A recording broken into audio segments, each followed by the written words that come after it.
don't belong here. How the hell she get her own tear? In my heart, y'all put no fear. Fuck you, nigga, just to be clear. I'm tired of all of y'all fake misses, acting like you really fuck with me. See you skimming, really want my spot. You claim me bully, but I know you not. What's up, y'all? It's your girl Chanel. You already know we here with another reaction video. So this is broken all the way down to the socks. Dude single-handedly broke down how to build unity and wealth in the black community. I'm all for it. I'm all for it. This is not these damn talks about good women and good men and bad women and bad men and why men are bad and why women are bad and all that other shit. I am sick of that, because we know. Well, I mean people as a whole. Females, fellas, listen. We know there's ain't shit ass females out there, okay? We know. And we apologize for them. Somehow they got mixed up in the bad batch, and hopefully one day they get woken to see that this shit they're doing is dumb. Okay? We know. But there's good women out here too. Okay? So just embrace those and try to teach the ones who don't know no better. You know, and hold them accountable. Including ladies. If you know your lady, you know your friend ain't right, like tell her, girl, that shit is dumb. Do you want to get married one day or not? Do you want a man or not? You feel what I'm saying? And the fellas, I get it. There's ain't shit ass fellas out there and there's good men out there. But I'm tired of hearing that damn talk, though. I'm tired of hearing it. So this one about how to build unity and wealth in the black community, I love these talks. Let's do that. Because by this time, I feel like that's a dead horse, the other one. By this time, we know what's up. If you're choosing to still be a fuck nigga or a fuck female, then, I mean, do as you please with them. Do as you please with them. But alright, y'all, let's get a good word in from this fella here. I wish I would have said his name. Maybe they'll say it on the podcast so we can get his recognition. He gonna sum it up in 29 seconds? I need to see the whole video.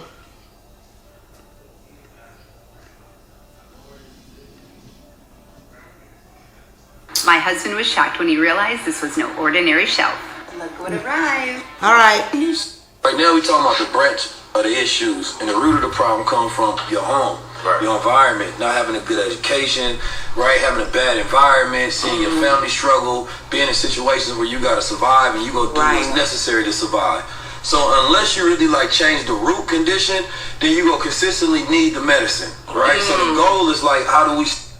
I like that. Change the root condition so we can fix the problem. And it's crazy because I was just talking about this to Babe about that. You know, some things may take a while. And I mean within the black community, some things will take a while, you know, because we have all these things, these stigmas to us that unfortunately they're there and they're not there for no reason. The broken household, the drugs, the violence, you know, how we treat each other and how we treat our men and our women, you know, how we parent. So I do think we do have a lot of stigmas and a lot of traumas in the African American household, and, you know, and we just gotta fix it. No, we're not gonna fix them all at one time, but at least we're recognizing them.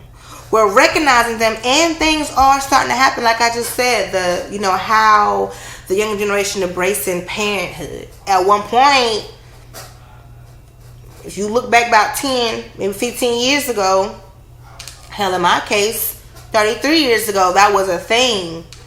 That was okay. Like it went to being like the start of it, like not having no fathers there, like, oh, you know, it was bad. It was bad back in maybe the 70s, 60s, I don't know. But back then, you know, it was a bad thing. Like it was a horrible thing. And then it got to be like accepted for a while.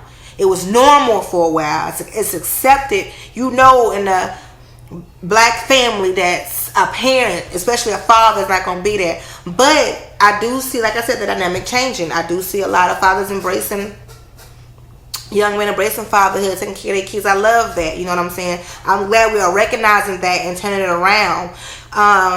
The unity part, you know, it's other things. We just gotta, you know, it's little kinks. I do see kids having kids more.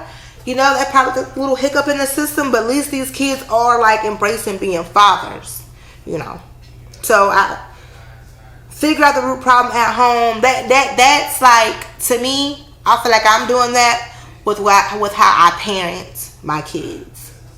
With how I parent my kids. I have some great kids, y'all. I'm not even gonna lie. I love to brag on them. And I think, you know, I try to make sure they learn from my mistakes.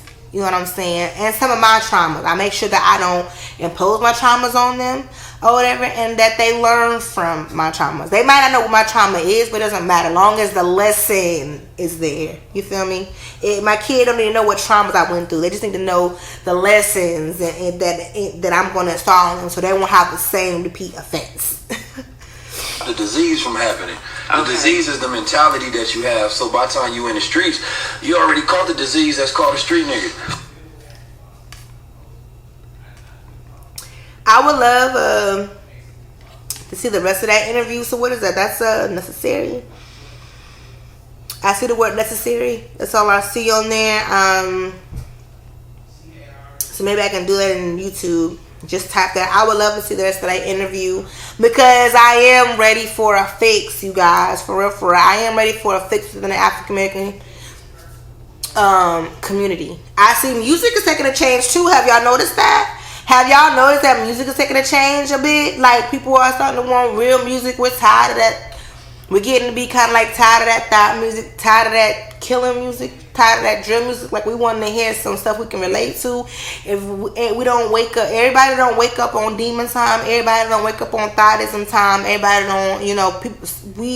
A lot of us are clocking in to going to work. A lot of us are students. A lot of us are parents. A lot of us own businesses. A lot of us are professionals. So we want some things we can just kind of relate to, you know.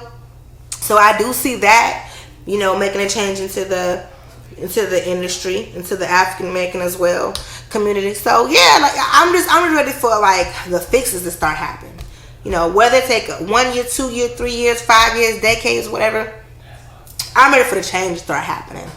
That's what I'm ready for. I'm ready for my ladies to get back to being ladies, and I'm ready for our men to get back to being men and just being beautiful ass families. Beautiful ass families and beautiful little black babies running around. You feel me? That's what I'm ready for. So y'all let me know. Y'all let me know in the comment section below. What do y'all feel like? What are some things y'all feel like that we need into the, you know, African American history, African American families and communities to help build and unite each other to create wealth? Because we spend the most, but yet we're down here when it comes to wealth, and that's wild. So what do y'all think? Put it in the comment section below. What do y'all think? Some tips on how we can change that narrative. All right, that concludes this video though, you guys. If you have not already, hit that like and subscribe button. Do that for me. Follow me on all social media platforms. That is she.chanel. And until meeting again, you guys, we are